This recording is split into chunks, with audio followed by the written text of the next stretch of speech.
how do I deal with it? How do you constantly not worry about something? So what do we call this? So why are we born? Is it an issue?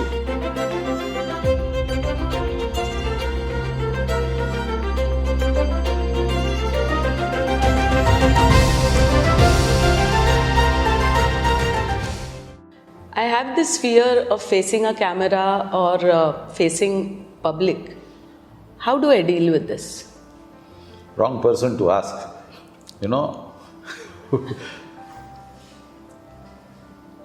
in my childhood and right up to college days, I used to shiver in front of a camera or if I have to speak in public. And unfortunately, in college I was general secretary and I had to speak on the annual day. And then the entire college crowd standing with all the professors and teachers, principal, and then I am to deliver a speech.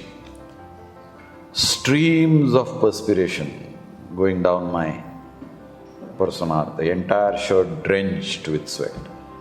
So, if you're asking the wrong person how to overcome this limitation. And perhaps the genesis is in poor vocabulary, poor sentence formation, and poor on-the-spot thinking, speak as you think.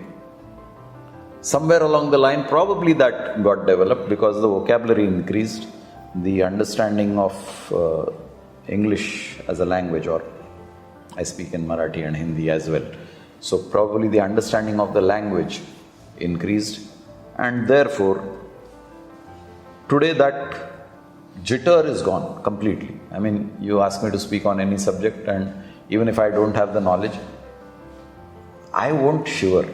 I may make a fool of myself talking some nonsense, but it will not make me appear conscious of 𝗓𝗏 ye kya kar gaya. There is that kind of tension is gone. So that is your experience, but what about me? I feel that as you said, the skill and the vocabulary, can it be developed? That is my one question. And the other is that it comes again, that fear, once you go on stage and you do it, and if there is a lapse of time between another event or something, then the fear reappears. How do you deal with that? The first time I got over my fear, and probably it will work for you, if there is a large audience, say 300, 400, 1,000 people sitting in front of you, and then you feel overwhelmed that so many people are looking at you, so many eyeballs are watching you, you are the center of their attention. The technique I adopted was I would never look into the eyes of anybody in the audience. Then I forget what I am supposed to say. I look above this line. I look at the hair. Okay. When 100 people are watching you, they don't know who you are looking at. And nobody really, if even the person I am looking at his hair, he or she thinks that I am looking at the person behind. So nobody really knows who I am looking at. And I am comfortable because I am not looking into somebody's eyes. The second tip was given to me by one of my drama directors. He said, before you enter the stage, just stand quietly, eyes closed, and take 5 deep breaths. Inhale and smoothly exhale. And just focus on that breath. Don't focus on what event you are going to do, who is the audience, what is the importance of the event. Just forget all that. Focus only on your breath. Take 5 deep breaths and then walk onto the stage. And it worked, because you will notice that your emotions are connected to your breath. When you are angry or when you are afraid, your breath quality is different. When you are at peace and you are happy, your breath quality is different. Definitely. So, coming into a comfort zone is facilitated simply by regulating your breath. Make it as smooth, calm, gentle as you can. And then you will see the difference. So these are 2 practical tips I can give you. One is looking at the hairline and 2 is breathing.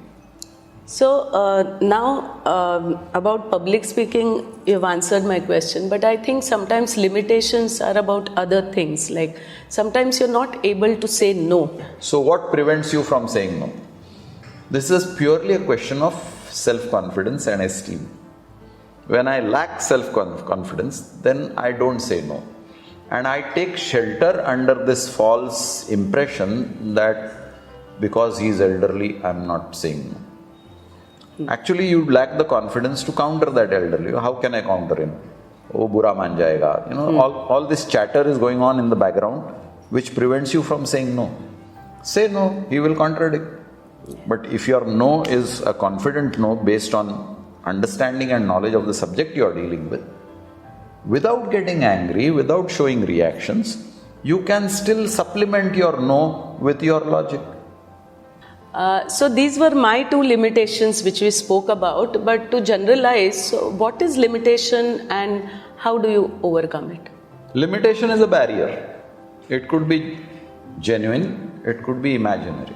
Yeah, when I say genuine, I can't do certain things. I mean, if there is a tube light that has fused off in my house and you ask me to replace a tube light, I am afraid of climbing up and falling down and mere se nahi hoga. Okay, so that is a genuine barrier with me. And the other is fictitious, that I have the ability, I have the skill, I know I can do it, but something holds me back. Where the fears are genuine and if it doesn't matter too much to you, you can drop the subject. मेरे को tube light replace क्यों करने का? Electrician को बुलाओ, वो कर देगा. So it's not a subject which I should overcome and deal with it. It's something which I can afford not to address. But let's say a career. I know I am very good at science and I can become a doctor. नहीं जाने का, मुझसे होगा कि नहीं होगा, हाँ इतना टफ करिकुलम कौन पास करेगा, नहीं जाने का. So that is an inhibition. So just look at how I have done in science subjects. That should give me the encouragement and the courage to venture into science. Just look at my language skills. I have not done so well in language skills. So why should I select arts? It's not an area of my strength. So to give you technical terminology, do a SWOT analysis of yourself. What are your strengths, what are your weaknesses, what are your opportunities and what are your threats? And that gives you a direction, sense of direction. It also gives you an ability to overcome your weaknesses. अच्छा ये मेरा area of weakness है क्या? Let me work on it. Strength तो है ही. There's nothing to work on my strengths. I can capitalize on my strength, but weaknesses I can eliminate and become a better person.